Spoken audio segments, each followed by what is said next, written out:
আগে ভূতের গলি চলো। মা খুব মজা হইছে। তাড়াতাড়ি আসো, তাড়াতাড়ি বলতেছি। ওই ওই এই দেখতে কথা এই দিকে কথা এই দিকে কিছু না ভূতে তাহলে আরো ভয় পাই।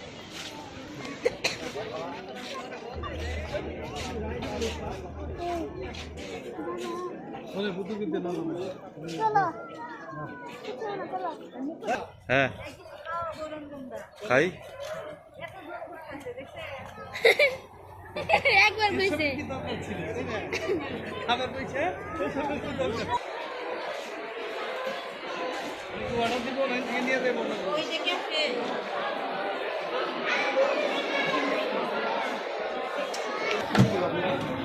আরেকটা দেন ওই পাশে যা তিনটা দেন আরো 20 টাকা দে তিনটা মোট আরো 20 টাকা দে